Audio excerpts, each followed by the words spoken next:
Bienvenidos a Análisis Situacional. Recuerde, no basta con estar informado, es necesario un análisis a fondo, profundo, plural, acerca de la situación y de las nuevas realidades. Hoy nos acompaña Francisco Fraso Solórzano. Él es natural de Santa Ana, estado Anzoátegui. Se inició en el fotoperiodismo en el año 1968, allá mismo en su estado natal. En 1985 se viene a Caracas, donde trabaja para varios medios impresos. En 1989, siendo reportero gráfico del Nacional, cubre los dolorosos momentos del Caracazo. Durante la década del 90 inicia su actividad gremial como secretario general del Colegio Nacional de Periodistas en 1991. Fue dirigente del Sindicato Nacional de Trabajadores de la Prensa y miembro del Círculo de Reporteros Gráficos. Acompañó como su fotógrafo oficial al comandante Hugo Chávez durante toda su campaña electoral y más allá. Durante 5 años estuvo con el comandante Chávez.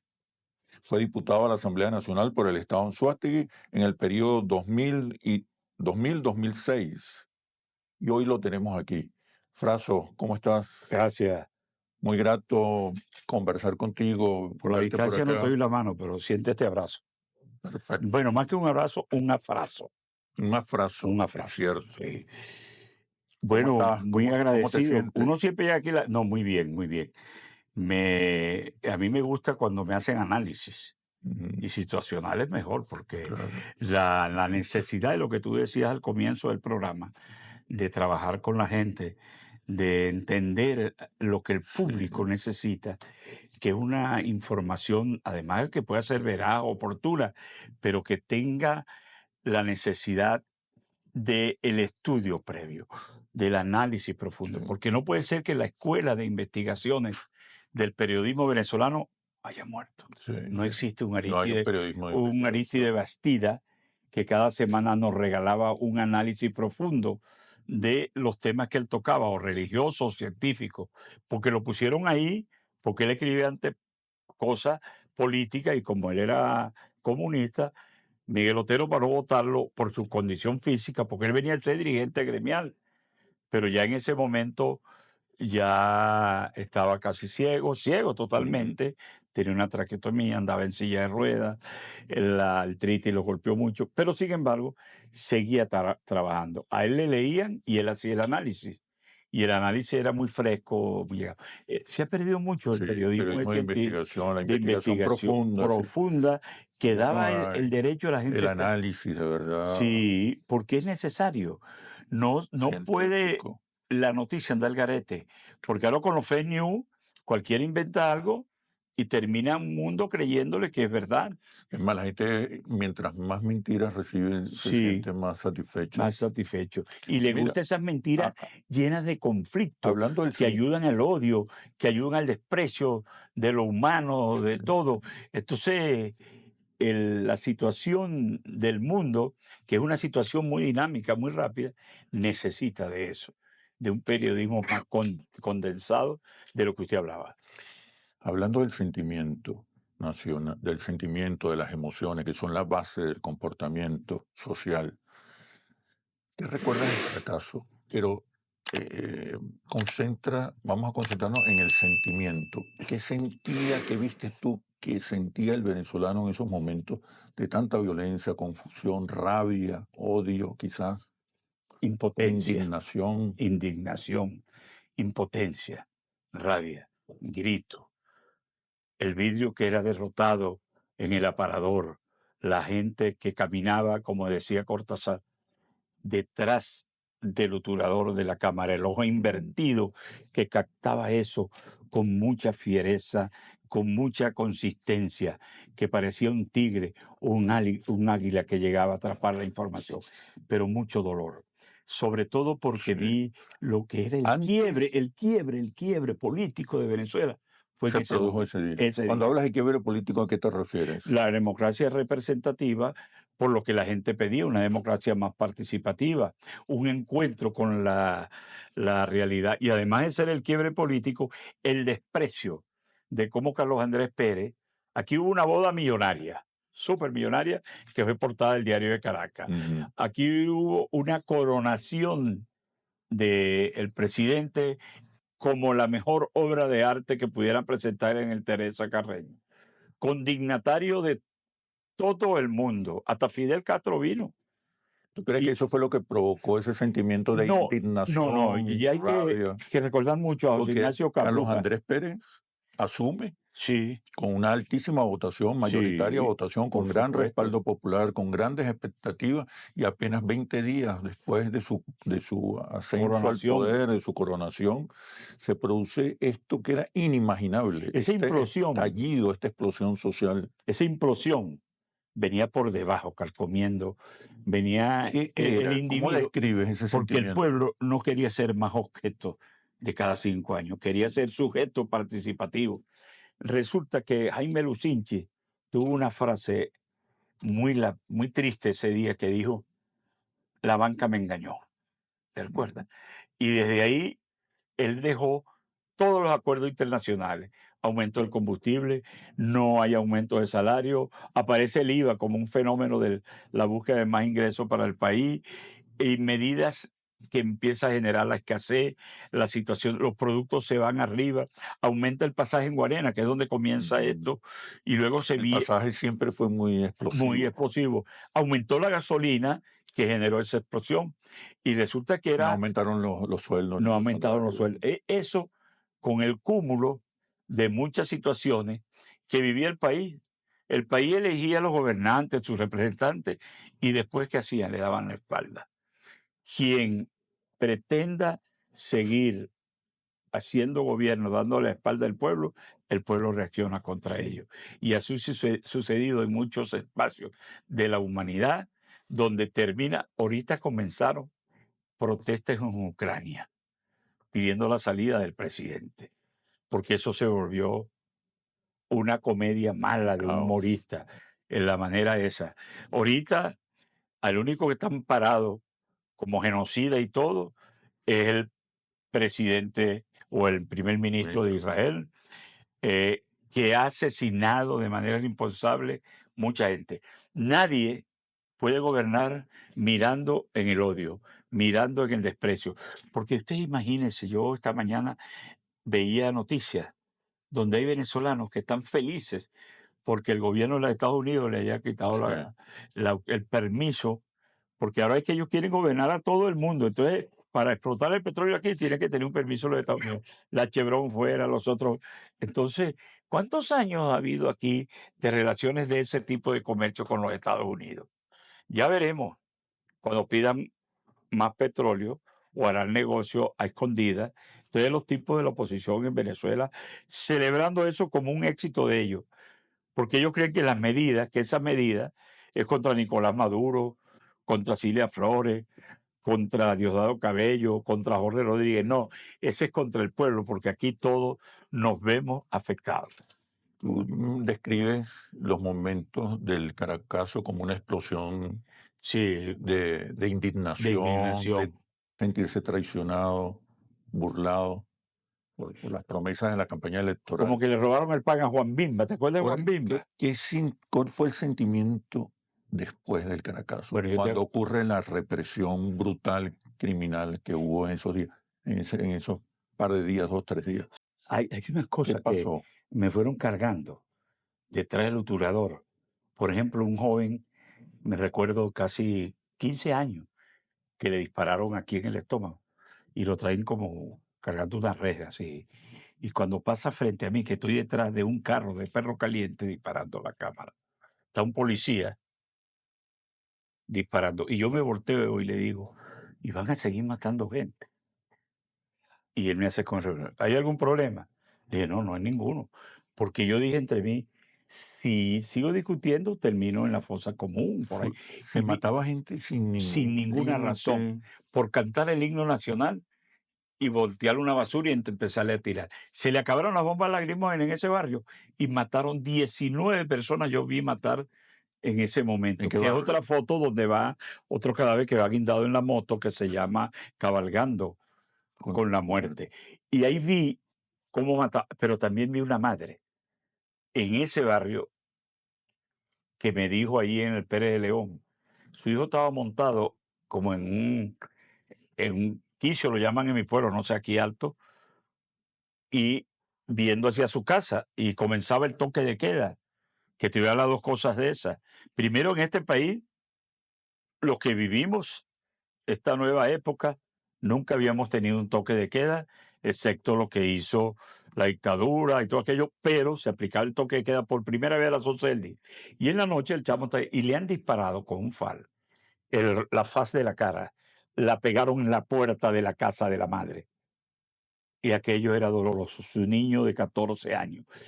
Y no solo eso me impresionaba, porque cuando le tomé la foto a ella saliendo del Pérez de León, me dijo: periodista, diga ahí que si esto vuelve a salir, quien se va a armar soy yo, que soy del pueblo. Imagínate aquel sentimiento, como también vi en el Valle un niño de 14 años en su casa y lo mató una bala. Y me recuerdo porque la madre salió con la foto del hijo llorando. Ustedes van a ver la foto en el programa, llorando con una situación muy triste, como también vi algo más doloroso todavía, que tuve que recorrer la ciudad y encontré 2 nada más, ya los habían recogido. Casi 40 o 60 indigentes estaban recluidos en un sitio cerca del hospital militar, ahí cuando uno va llegando al hospital militar. El director, ¿tú sabes lo que hizo? Sacó a los indigentes, mucha gente loca. Si los cuerdos no sabíamos que era un toque de queda, el otro día se consiguieron 2 vivos. Los demás, ¿Cuántos no, eran? 60. Y los asesinaban porque le pedían voz de alto. ¿Qué sabe un hombre Claro. que anda en ese estado? Muchos de ellos tal vez fueron los que enterraron en la peste, que eso es más doloroso. Yo fui el testigo de la peste porque yo llegué hasta allá con Fabricio Ojeda, hijo, pasando lo que es el cementerio de los judíos, donde estaban los nichos, y hasta allá arriba llegué. Se llama la peste porque aquí hubo una gran peste. Y ahí también tiraban los cadáveres como que fuera una peste. Y habían 2 fosas comunes. Y cuando llegué había mosca, estaba una retroexcavadora que había puesto Gómez Mantelini, era el presidente del Consejo Municipal.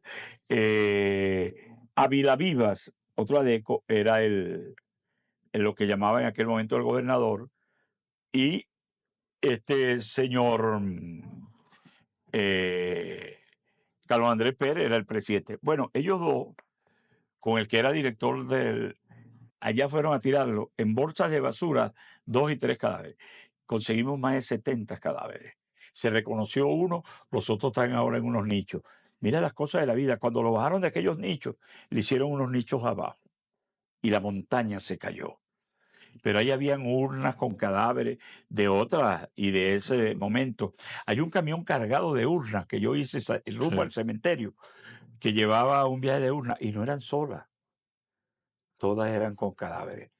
Y ahí yo vi en el cementerio, cuando hablamos de números, Carlos Andrés Pérez dijo que hubo 200 y tantos muertos, 230 y tantos. ¿Cuántos crees tú? Yo creo que más de 3.000 y 4.000 muertos. Esto pudo haber llegado a lo que fue el gran genocidio en Latinoamérica en aquel momento. En el siglo XX no ha habido un genocidio tan grande en el mundo. Y en tan poco tiempo. Y en tan poco tiempo, porque aquí, por cantar el himno nacional, te mataban. Nosotros, para salir al reportear en la calle, nos daban un salvoconducto, que yo terminé llamándolo salgo con susto, porque si tú sacabas el papel y a veces nos apuntaban con fal, eso se puede ir el dedo y tú, de verdad, otros estuvieran contando la historia y Esos no esta, ¿no? soldados recibían órdenes. Es Sí. decir, Ítalo de Valle Alegro, el gran asesino. el liderazgo de ese momento, el liderazgo político Sí, de ese momento, el liderazgo político y social de ese momento, estaba consciente de lo que, de lo que estaba estaba sucediendo. ocurriendo. Bueno, recuerden ustedes cómo de manera abrupta, Carlos Andrés no estaba en Caracas. Cuando él llega hasta el Sacudón y cuando llegan aquí es cuando él da la orden de disparar. Como buen alumno de Rómulo Betancourt, dispara primero y averigua después. Y esas noches nosotros vivimos unas situaciones muy duras.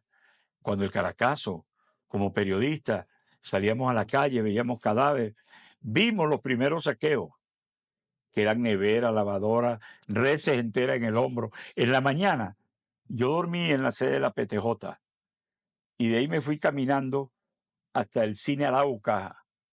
Mm. Ajá. Y estando ahí me rescató Mónica, mi sobrina, y me llevó a Cochecito, donde yo vivía.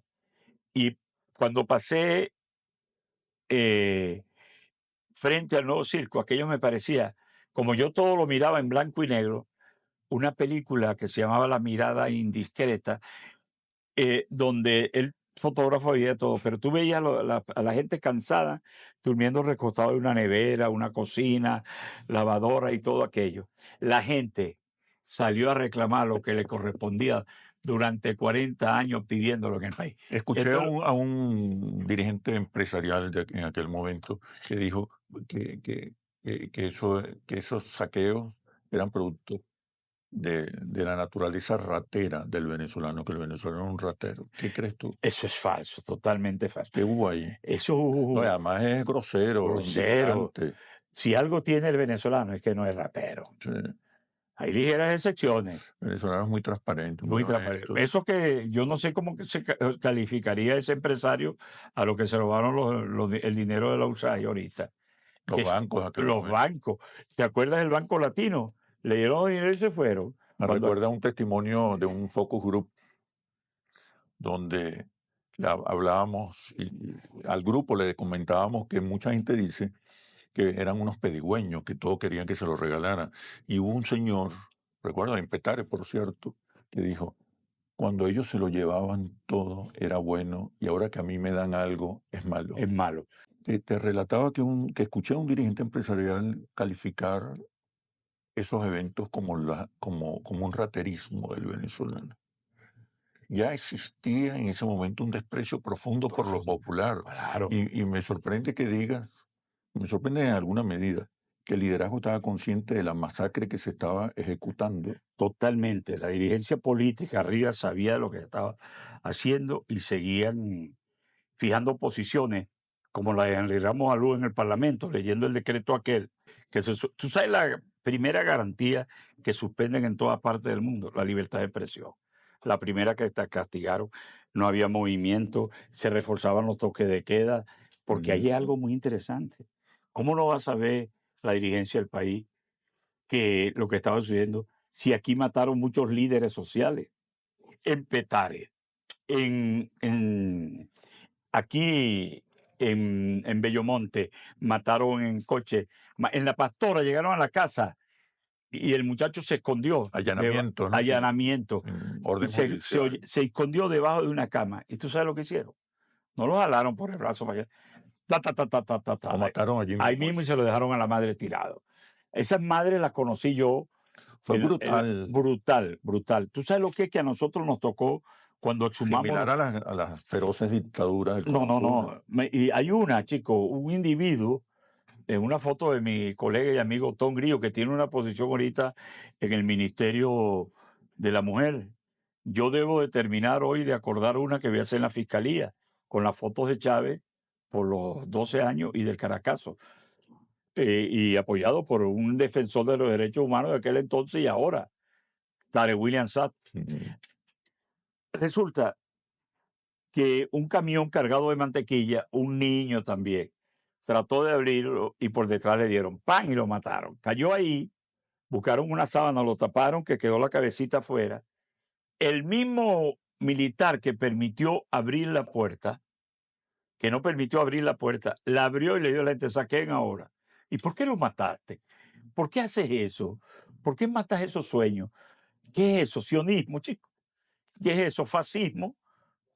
Más de 25,000 niños han muerto en Gaza y la humanidad sigue andando tranquilo. Los muertos de Ucrania nos duelen y distintamente lo que sea. Se Los puede de comparar el Cisjordania. Caracazo con eso. Totalmente, porque eso es un genocidio y aquí fue un genocidio, porque Carlos Andrés Pérez se fue liso, no pagó la deuda histórica del delito que cometió. Ítalo del Valle Aliegro está vivo. Gómez Mantelini murió. Yo no sé si Virgilio Ávila vive o no vive, pero aquí hay responsable, como decía Lee Primera de los que mataron a Lovera, que andan caminando y sueltos. No hay una responsabilidad histórica del país, de hacer una gran reflexión a lo interior, a lo importante que fueron estos mártires del 27 de febrero y los días sucesivos en marzo. Nosotros, creo, a mí me tocó hacer esta parte, arriesgarme, que me allanaran la casa, que me persiguieran. ¿Cómo toleraban que estuvieras Bueno, tomando? vale, ¿O te yo, escondías, no, y no era disimulabas? fácil porque yo era más gordo todavía, Te ¿no? ubicaban rápido. Rapidito, pero a mí me allanaron la casa varias veces y una vez me vi con Italo del Valle y Alegro de frente y me dijo, tú dices que yo soy asesino, y le dije, general, usted es asesino. Fui a cubrir una recepción donde estaba Luis Herrera Campi y estaba él ahí. Cuando llegué me quiso como frentear y le dije, no, usted sabe que usted es asesino. Cuando me gané el premio Rey de España, iba a buscar a Alba Sánchez a la Miraflores para un acto del aniversario de Meridiano en un hotel aquí en Caracas. Y cuando llegué estaba Carlos Andrés Pérez y Pepe Consuegra le dice que fue un hombre muy influyente en las comunicaciones y era de español, pues le dice a Carlos Andrés, Fraso se acaba de ganar el premio Rey de España y Carlos Andrés estaba como aquel presidente de la Momota Velázquez que firmaba todo, saludaba, Aramba, te felicito y eso. Y para mí, unos amigos me dicen, pero tú sí eres imprudente. Le digo, no, hay que tener claro, le dije a Carlos Andrés, cuando me preguntó, ¿y con qué foto la ganaste? Con los muertos suyos del Caracas. Porque eso eran de Lucinchi también. ¿Cuál es la imagen que recuerdas permanentemente? La imagen que te quedó, La la del imagen muchacho, la del muchacho en la más moto. dramática. La más dramática, la madre esa que le mataron sus hijos. La más dramática, porque yo como padre, como abuelo, yo tengo 4 hijos varones. Jorge, Francisco Javier, que fue concejal, el concejal más joven del país, y fue constituyente con usted en la segunda constitución, en la segunda constituyente. José Rafael, y ahorita el que me tiene con una energía increíble junto con mi esposa Norbeli, que es Sebastián Francisco. Y sé el valor que le tuvo, que tiene la madre sobre los hijos, sobre todo porque mi mamá, ¿Cuántos Lilia hijos le Rosa, mataron? 12 hijos tuvo mi mamá, 24 mi abuela, 47 tuvo mi abuelo. Pero 47. eran muy creativos, ¿no? No veían A televisión. tiempo Sí, de sí, sí. igualar la... Pero nada más que criar 12 muchachos vendiendo arena, como venía mi papá, es fuerte. Esa imagen, De la madre, la madre que le mataron, el de la faz de la cara, Okay. eso era muy doloroso, muy triste. O de los que le dieron tiros de gracia. Porque ahí, en la peste, cuando nosotros logramos traer el Ricochó Antí, que trabajó mucho en eso, muchísimo, hay que reconocerle ese gesto. Nosotros instalamos carpas cerca de ese sitio, tuvimos 24 de diciembre, 31 de diciembre, cuidando la evidencia. Enrique, nosotros logramos traer un argentino que trabajó con las madres de Mayo, buscando sí, cada la y Plaza todo, de Mayo. y nos dijo, esto es horroroso. Esto es increíble. Ni cualquier dictadura hace eso. Cierto. Los doblaban, le iban partiendo en la morgue, le pegaban un número a los huesos, metían 2 en una bolsa, lo amarraban y afuera no había nombre. Muchos aparecieron identificados, pero yo no lo identificaba. Lo tiraban ahí y pasaron de 600 los reconocidos. Esos no fueron reconocidos. Ahí estuvimos con la madre, estuvimos con Monseñor Ali Lebrun cuando reconocimos uno haciendo una misa. Hemos estado en esto y yo tengo... ¿Se ha hecho justicia, Franzo? No se ha tú? hecho justicia todavía. Esta señora que fue fiscal, bueno, ahorita no me... Nosotros declaramos, yo declaré con esta energía y hace años declaré y fui a la Corte Interamericana de Derechos Humanos a llevar mi foto cuando el presidente Chávez nos dijo el Estado tiene que indemnizar a los familiares. Porque aquí hubo una institución llamada COFAVI que indemnizó un grupo y al otro no. Porque se volvieron en una tendencia política, pues. Y Chávez logró indemnizarlo a todos. Y yo era miembro de la Comisión de Finanzas, diputado. Y dije, y el 27 de febrero, que me ha seguido toda la vida y no lo olvido, ni lo olvidaré jamás, me permitió ser diputado que discutía en la Comisión de Finanzas y en el Parlamento para que se aprobara el crédito adicional. Y fui testigo porque el Estado y el gobierno de Pérez fue condenado por eso, como lesa humanidad. Pero bueno, esta señora que fue fiscal escribió el libro y cuando tú lees el prólogo, reconoce eso como aquellos que reconocieron que la intentona contra Chávez era de unos individuos llenados de, preñados de buena voluntad. Así sucedió eso. Ahora mírame. Tenemos que hacer una pausa comercial y quiero que continúes con tu relato, pero también quiero que hablemos del país que quedó después del Por Caracazo supuesto, por supuesto. y del el surgimiento luego del liderazgo más extraordinario que ha tenido el país en los últimos 50 años, quizás más.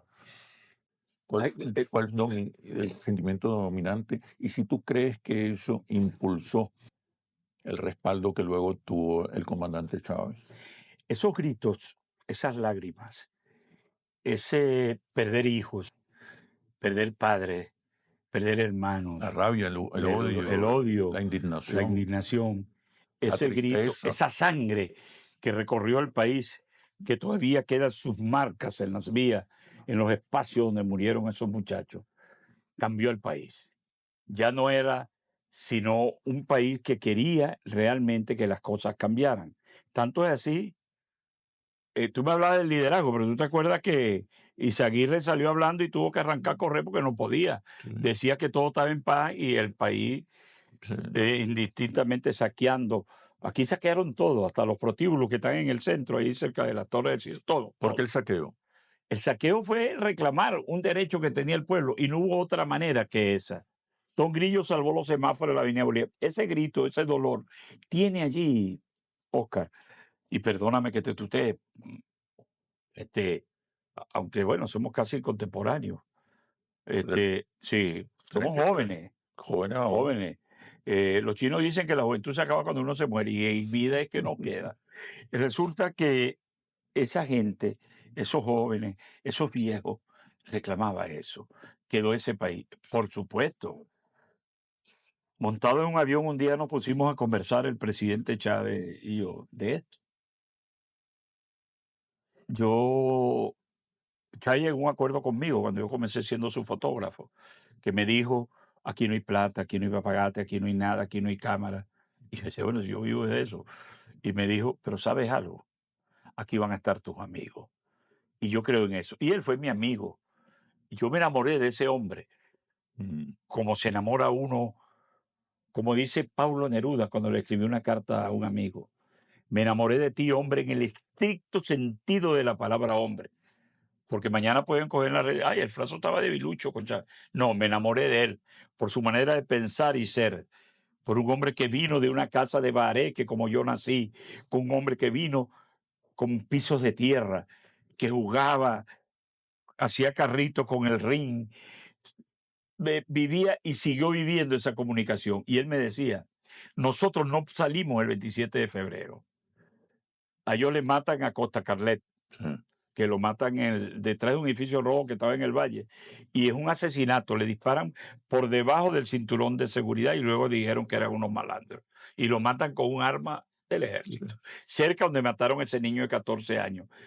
Hay una foto que yo no sé si la tienes, que está Chávez de espalda en el velorio de Acosta Carlet. Yo no conocía a Chávez, sino yo era jefe de fotografía nacional el día que mandé a tomar la foto allá cuando se dijo él por ahora.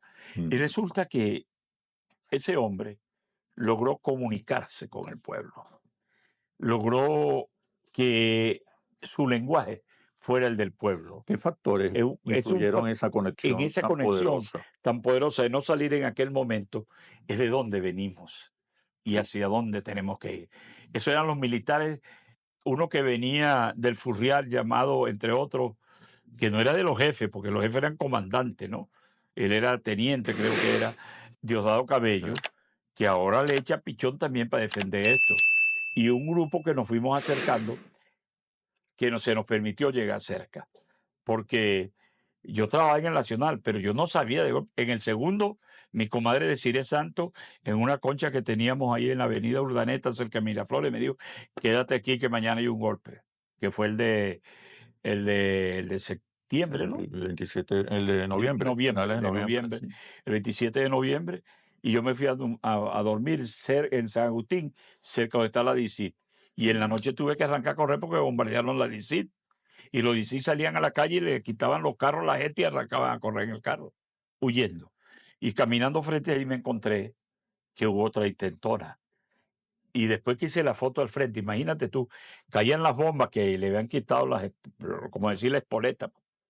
Y eso no reventaron esas bombas de los aviones, porque si revientan, también hubiésemos muerto, porque ahí estaba un periodista, se la va de guapo en RCTV transmitiendo, y cuando la bomba cayó rompió un poco de vidrio, ¿no? Y venían cayendo del edificio ese, donde luego en ese hotel montaron los francotiradores que mataron a los jóvenes. Y cuando él gritaba, ¡ay, Dios mío! Y las bombas que, tú sabes qué hacían los periodistas, se paraban a posar al lado de las bombas. Una foto, una foto. Y me dijo Castro Soteldo, de la aviación, mira, Fraso, una sola que hubiese reventado, lo vuela a todito allí. Y esa situación no era más que la respuesta. Hubo el quiebre, nace Chávez, emerge Chávez, por ahora. ¿Qué conexión hay entre el 4F y el 27 de febrero? Porque la gente agarró una palabra de Chávez, por ahora, y la asumió como suya. Y le decía al establishment de este país, por ahora están ahí, por ahora, Chávez preso, Chávez sale, y se convierte progresivamente. Cuando yo conozco a Chávez, yo voy a arrancar en la campaña, tenía 4 puntos, e Irene Say tenía... Más de 50. Sí, señor. Y todo daba que, ¿quién se lanza con tantos puntos una mujer así? Pero es que los mismos Adeco y Copellano le cerrucharon todo. Son liderazgos muy efímeros, muy débiles, muy vulnerables. No son liderazgos realmente. Y la fue utilizada. Luego se dice que Margarita Chávez de cierta manera la apoyó, porque él creía que ella podía hacer algo allá, tampoco lo hizo. Tú sabes que a mí me mandaron un mensaje de Chávez y yo fui a hacer la foto que usó ella en la campaña de Margarita, porque era mi trabajo, pues, y la usó porque le decían que yo daba buena suerte tomando fotos, pues. Ahora, eso que hubo ahí, ese quiebre político, ese momento estelar, lo interpretaron estos muchachos, pero no lo interpretó la política de costumbre. Yo te voy a contar una anécdota. Yo estaba en Venevisión, donde la señora Sofía Inves decía que eso que había sucedido era producto de que Fidel Castro había dejado aquí a esta gente. Y resulta que saliendo de ahí, ¿te acuerdas que te dije que el presidente no estaba? Y él andaba por ahí dando informaciones que no podía. Y así como tuvimos cuando el 4 de febrero, que vimos ahí en Venevisión otro grupo, entrevistado por el mismo personaje, y entre ellos me monté un ascensor con Eduardo Fernández, a quien estimo y respeto mucho. No comparto nada de sus ideas, ni siquiera ir a misa, pues. Y vamos bajando. Gustavo Tarreviseño, hijo de Sanintia, un personaje que escribía contra los gobiernos Adeco. Sí. Yo hice un libro con él, las fotos mías, y se llamaba La deuda del Caracazo. Pedro Pablo Fernández, el hijo, y María Isabel, que se llama igual que la esposa de Chávez. Y venimos bajando, y viene Eduardo y nos dice a todos, ustedes tienen que saber que este golpe no es contra Carlos Andrés, es contra mí. Y yo me hice una pregunta, Dios mío, pero ¿cómo alguien puede pensar que esto es lo que está pasando? Su realidad política le daba hasta ahí, y me dio la cola para Miraflores. Ahí cuando voy tratando de entrar a hacer la foto para el periódico de Carlos Andrés con Eduardo, me sacó un individuo llamado Carratú Molina y me dijo que yo estaba involucrado en eso. Le dije, pero tú eres secretario de periodista, seguramente está... No, chico. Y resulta que cuando Eduardo nos preguntó todo eso, ¿qué tú opinas, Fraso? Y le dijo, si le digo que sí, me voy a quedar como un jaramecante. Si le digo que no, no me va a llevar para Miraflores. Entonces hice como el llanero. Y ahí quedó para la historia ese momento donde Eduardo perdió las elecciones. Quiero que hablemos ahora del comandante Chávez. Tú estuviste muy cerca de él, fuiste su fotógrafo oficial durante su primera campaña electoral y luego lo acompañaste años después como diputado y como un dirigente cercano de Chávez. Me dejaste una pregunta ahí. Sí. Ese Chávez que yo conozco. Chávez. Mira, voy a decir salimos del Caracazo con todos los traumas, sí, y surge Chávez. ¿Qué lo convierte en un líder, crees tú? La necesidad de cambio, la necesidad de inclusión. Pero mira esto. Te voy a leer este párrafo y luego te voy a regalar este libro. Ese es el libro, El libro que se llama Chávez, yo te vi. De prólogo de José Vicente Rangel. Un prólogo extraordinario de José Vicente Rangel. Tu amigo, mi amigo, un hombre que me ayudó muchísimo en la vida. Lo conocí a los 17 años. Y otro gran amigo extraordinario ser humano, llamado Eleazar Díaz Rangel, también otro gran... Pero José Vicente fue consejero hasta para mi esposa el día de la boda. Imagínate, todo eso. Le aconsejaba que no se casara. No, le decía a ella. No le dijo, manténlo con la cabulla cortita. Y eso lo supe después que José Vicente... Te voy a leer esto. Si algo quedó pendiente en mi vida fue no haberle manifestado personalmente a Hugo, mi amigo, a viva voz, lo mucho que aprendí a amarlo. Esta es una reflexión que viene y me conmueve luego de haber conversado y entendido el profundo significado de esa palabra en la boca de don Mario Benedetti, quien me inspiró infinitas veces en momentos de darle su nombre exacto a mis amores de la vida. Y luego tú te vas a leer esto, que está allí en parte de una cosa que se llama Amor a un amigo indoblegable. Toma el libro que te lo regalo a ti. Muchas gracias. Tú lo puedes mostrar y ver. Ahí hay muchas fotos de la campaña. Una dedicatoria muy cordial tuya. Bueno, ¿qué es eso? Yo fui en Uruguay casi un año antes de morir. He tenido la virtud de conocer muchas personalidades. Voy a contar la historia cuando lo conocí a él, escrita en un libro, a la casa de Benedetti. Y él estaba muy enfermo. Al año siguiente murió con algo aquí que le ponen a uno para respirar, pero con un hielo total. Y cuando llego allá le digo, don Mario, yo quiero decirle algo. Yo fui el fotógrafo de Chávez. Y aquello fue una energía permanente. Ahí la cuento. Se quitó aquello y empezó a respirar por su cuenta. Ariel y José Gregorio Gómez, que me habían conseguido el encuentro. Ariel era su asistente. Y José Gregorio, un amigo mío que dirige un coro importantísimo en Nueva Esparta, me ayudaron a que yo tuviera esa entrevista. Yo andaba... ¿Y por qué crees esa reacción? ¿Qué hay en el liderazgo de Chávez que lo hace así es, a Mario Benedetti, permanente? Mario Benedetti me dijo, dígale a Chávez que ya él no pertenece a Venezuela, que él es un hombre que pertenece a las luchas de América Latina, a los pueblos de América Latina, pero dígale con firmeza que Mario Benedetti lo ama, porque el sur también existe. ¿Y tú qué valoras el liderazgo de Hugo Chávez? Ahí me entendí, porque cuando me montaba en un carro la gente me hablaba bien. Eso. ¿Qué valoro yo ahí?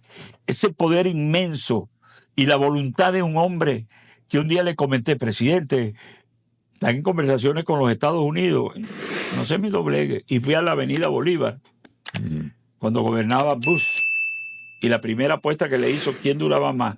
O él en la Casa Blanca o Chávez en Miraflores. Chávez duró más en Miraflores. Y después dijo, Yankee, vayan para el carajo. Como dijo en Argentina con el Alba, vayan para el carajo. O no dos, 4 testículos tenía cuando se paró en las Naciones Unidas y dijo, esto huele a azufre.